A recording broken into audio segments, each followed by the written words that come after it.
What's up, everybody? Welcome back to my channel. I'm Siren Frost. Nice to meet you all, and some new upcomers.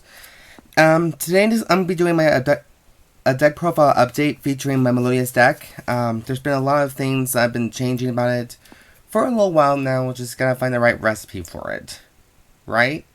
Is that possible? Yeah. So anyways, I'm gonna quit yapping and we're gonna go straight into this deck profile. Like, I'm trying to reduce my videos now for hopefully less than 10 minutes, but we'll just try to see what happens. So for monsters, we're playing three Score the Melodious Diva. She's like an honest herself, but instead she works in both cases. She can decrease the attack and defense of the attacking of the opponent's monster. So if she attacks and your monster is kind of low, yeah, then this card will basically just send it to the grave from your hand, drop it from your hand. Basically, their attack and defense are reduced to 0. So, anything like Crystal Winged Dragon or Clear Winged Synchro Dragon or anything for that matter, except for the Star Venom, because I don't think you want to throw it in that. But yeah, so she's like an honest in herself. And let you all know one thing, I am not playing honest in this deck. I know I'm probably going to get roasted in the comment section, so I'm sorry, but I'm trying to find the possible strategies here. So forgive me for not thinking kind of clearly. Next, I'm playing 2 Arias. Whenever she's special summoned, as long as she's special summoned, your opponent cannot target any Melodious monster on the field with. They can't be destroyed by battle, and it can't be targeted by any card effects at all. So that goes for all Melodious monsters on the field. So I think 2 is essential. I've seen people play 3 of her, but I think 2 is maybe a good start for right now until I figure out what the newer stuff's going to be. Hopefully we get them, because the Dimension Box, Japan hates us. That sucks. What did I ever do to you, Japan?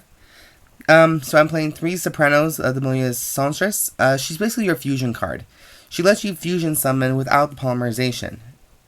And, you know, when she's summoned to the field, she can bring back one, wait, let me just read her effect before I go fuck this up. When this card is special summoned, you can target one melody monster from your graveyard, except Soprano, and add to your hand. While you can only use this effect once per turn. Once per turn, though, you can fusion summon one melodious monster from the extra deck without using monsters in your field, including this card. So basically, she is the polymerization / monster, and I don't know why they never made her a pendulum. Who knows? So anyways, next we're playing 2 solos. Is that right? Yeah, 2 solos.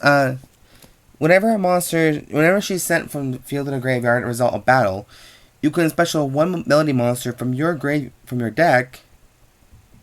Yeah, from your hand or deck. Is it just only deck only? I haven't seen these cards in a while, guys. I'm sorry. Yeah, special one melody monster from your deck.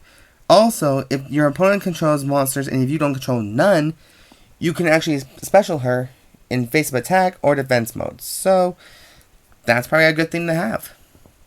And this deck is all about special summoning, guys. So don't be really surprised. You guys already heard this before.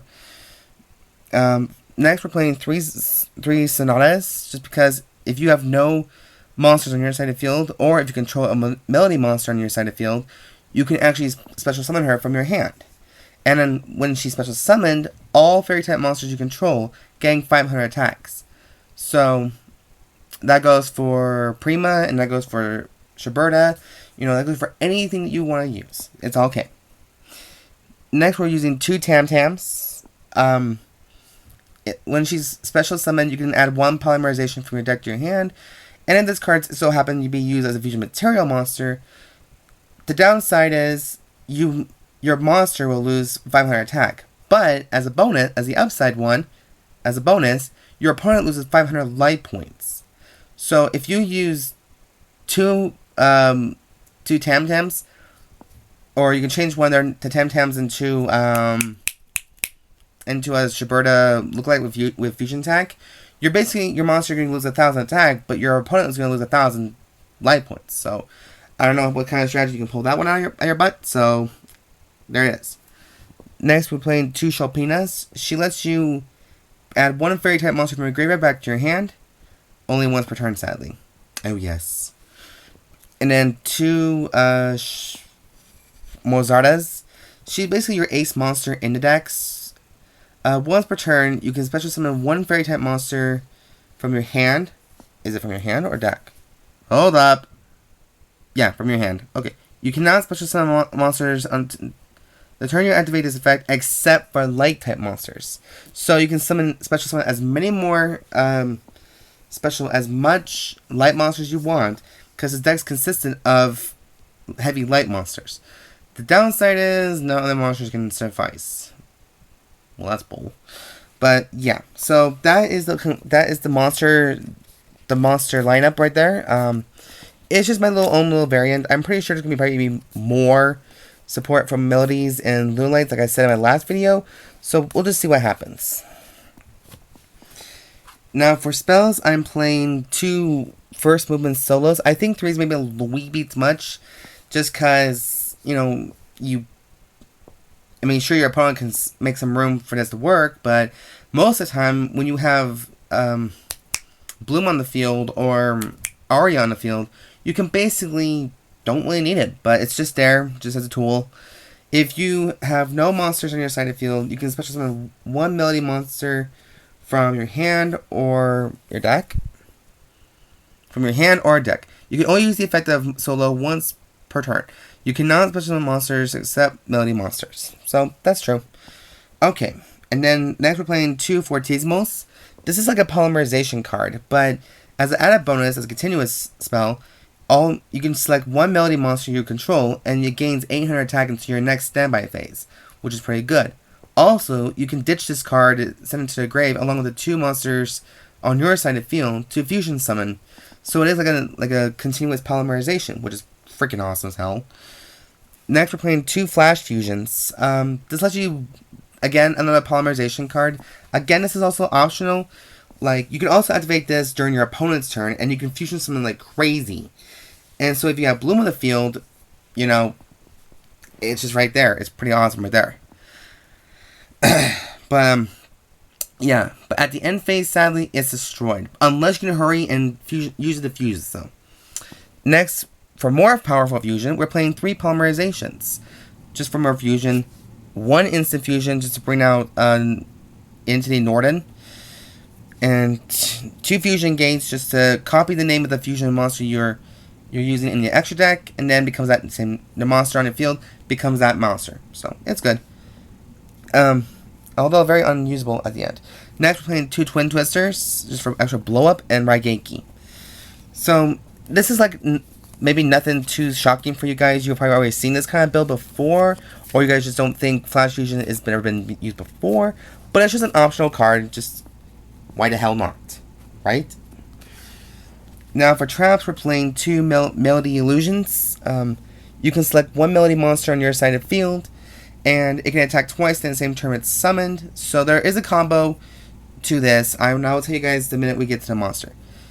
I'm playing 1 Mirror Force, 1 Solemn, and 2 Call of the Haunt. This is just to special summon monsters from the grave. And that's what the deck is consisted of, special summoned monsters. I gotta hurry and try to slow this down, but oh well. So yeah, that is the main deck, and let's move on to the extra deck. For the extra deck, we're playing, of course, the playset of Shopina, the Melodious Maestra, and, when she's summoned, you do have the option, once per turn, or when she's summoned to the field, you can actually banish up to 3 cards from either player's graveyards, and she gains 200 attack points for each one. So she'll gain 600 attack, become a 3k beater, and that's continuous until she leaves. Next, we're playing 3 Bloom Divas, the Melodious Choir. She's basically your self-defense wall. She can be destroyed by battle by card effects, or can be target. Wait, hold on, let me read this carefully. Cannot be destroyed by battle or by card effects. Also, you take no battle damage from the attacks involving this card. If this card battles a special summoned monster after damage calc, you can inflict damage to your opponent equal to the difference between the original attack that the opponent's monster with this and this card. And if you do, destroy that opponent's monster. So basically, they take all the battle damage equal to the difference. And they're automatically destroyed. So goodbye Crystal Wing, goodbye Clear Wing, depending on what the hell you can do. Unless your opponent has Vanity's Emptiness or Christia or Vanity's Fiend, you know, all that bullshit. You guys gotta watch out for that. Next, we're playing 3 Primas, Bloom Primas. She can attack twice on the turn for each battle phase, and she requires more than one melody monster. And for each melody monster that she used, she gains 300 attack points for each one. And whenever she's destroyed, you can target one melody monster used to graveyard and add it to your hand. So, you know, she's pretty good, like a pretty good beater, a beat stick. And I have no time speaking right now. And we're playing 1 Norden, 2 Fairy Cheer Girls for a little bit of draws, Ragnarok, Sign Arc, and Big Eye. It's just all optional right here, just shoot the breeze kind of thing. And, you know, you guys may have your own options about how to do this, but this is the build I'm going with right now. So there will be a full deck list of it in the box down below, so you guys can go ahead and check it out. And other than that, guys, that's the deck list right there. And hope you guys enjoyed this new little upgrade I just brought with you guys, and let me know what you guys think in the comments down below. So anyways, guys, I hope you guys have a good week. I know mine's starting to become a little shitty, but you know, it is what it is. But anyways, guys, have a great day, guys. Sorry, I have a hard time saying names right now. Be sure to subscribe, like this video, comment down below, give it a thumbs up, and you know, tell all your friends about the new improved Siren Frost, and let me know what you guys think about this build. Like, tell me what you guys' builds are maybe different from mine, which is cool. So yeah, guys, have a great night, and I'll see you guys in the next video. Bye bye.